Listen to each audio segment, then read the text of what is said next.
تفسیر بغوی میں حضرت ابراہیم کی والدہ کہتی ہیں میں واپس آ گئی اور بچہ ہے اپنے پیٹ سے پیدا ہوا، اور ماں کی جو دل کی کیفیت ہوتی ہے اس کا ہم اندازہ نہیں لگا سکتے، اور ایسی ماں جس کا بچہ ہو اور اس کو حکم ہو وہ باہر چلی جائیں اور باہر رکھ کے آ جائیں، یہ کوئی آسان بات نہیں ہے۔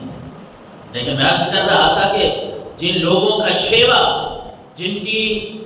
یہ عادت بن جاتی ہے رب پہ یقین کرنا، بھروسہ کرنا، پھر ان کے لیے رب انتظامات کیسے فرماتا ہے۔ والدہ ماجدہ جب جاتی ہیں ان کو سنبھالنے کے لیے کہ وقتاً فوقتاً میں آتی رہوں گی، دیکھتی رہوں گی، جب جاتی ہیں دیکھتی ہیں کہ وہ بچہ جس کو چھوڑ کے گئی ہیں وہ انگوٹھا چوس رہا ہے، اور منقول یہ بات ہے کہ جبریل نے ابراہیم علیہ السلام کا انگوٹھا جو ہے ان کے منہ میں اس طرح ڈالا تھا کہ کبھی ان کو دودھ مل رہا ہے تو کبھی ان کو اس انگوٹھے سے شہد اور پانی مل رہا ہے۔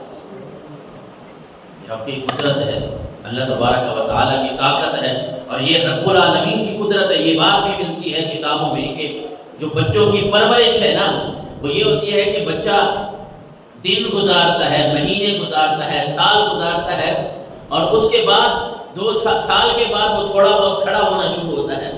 جو بچے کمزور ہوں تو وہ اتنا ہی تقریباً کوئی انسان کو لگ جاتا ہے لگ بھگ، پھر بچہ بولنا شروع کرتا ہے، یعنی ایک عرصہ ہے۔ لیکن رب کی یہ بھی قدرت ہے، یہ تو اس کا قانون ہے نا۔ میں اکثر عرض کرتا رہتا ہوں بھائی ایک تو رب کے قاعدے اور قانون بنائے ہوئے ہیں، ایک اس کا قاعدہ ہے، قانون ہے کہ بچہ پیدا ہوتا ہے اور پیدا ہونے کے بعد وہ دن گزارتا ہے، مہینے اور سال گزارتا ہے، اس کی بڑھوتری ہوتی ہے، اس کی پرورش ہوتی ہے، یہ اس کا قاعدہ اور قانون ہے۔ ہم پھر کہتے ہیں بچہ اتنے مہینے کا ہو گیا، اب اتنے سال کا ہو گیا، اب چلنے کے قابل ہے، اب وہ بولنے کے قابل ہے، یہ اس کا قاعدہ اور قانون ہے۔ لیکن وہ اگر اپنی قدرت دکھانا چاہے تو وہ اس طرح بھی کر سکتا ہے۔ کتابوں میں یہ بات ہمیں ملتی ہے کہ حضرت ابراہیم علیہ السلام کی پرورش رب نے اتنی تیزی سے کی کہ دنوں میں آپ مہینوں کی، جس طرح کوئی بچہ مہینوں میں بڑھتا ہے آپ دنوں میں اتنے بڑھتے ہیں، اور جتنا کوئی مہینوں میں بڑھتا ہے آپ علیہ السلام کو اللہ تبارک و تعالیٰ نے یہ اپنی قدرت کاملہ سے حضرت ابراہیم کی ایسے پرورش کی کہ جس طرح کوئی بچہ سالوں میں بڑھتا ہے حضرت ابراہیم علیہ السلام مہینوں میں اتنا بڑھ رہے ہیں۔ اور یہ وہ بچہ تھا کہ جس نے اس نمرود کے زمانے میں جہاں اللہ کا نام لینے والے لوگ نہیں ہیں ان کو دعوت توحید دی، رب کی طرف بلایا، پیغام دیا کہ اللہ کی بارگاہ میں آ جاؤ، رب کے بارگاہ میں آ جاؤ، جھک جاؤ رب کے سامنے، کسی اور جگہ جانے کی ضرورت نہیں ہے۔ اور دعوت توحید کا جب آپ آغاز کرتے ہیں تو سارے لوگ جو ہے وہ آپ کے دشمن بن جاتے ہیں، وہ رشتہ دار، وہ محلے کے لوگ، وہ جہاں آپ زندگی گزار رہے ہیں، وہ کوئی سورج کی پرستش کرتا ہے، کوئی ستاروں کو اپنا خدا مانتا ہے، کوئی چاند کو اپنا خدا مانتا ہے۔ جس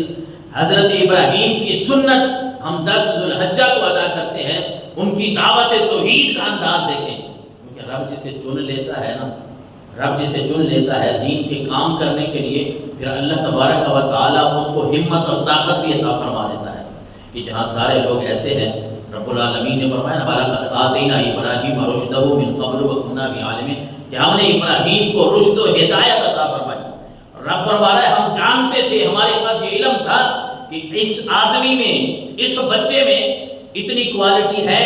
اس میں اتنی ہمت اور طاقت ہے کہ یہ میرا نام لے گا اور ڈنکے کی چوٹ پہ لوگوں کو بتائے گا کہ رب کے سامنے کیسے جھکنا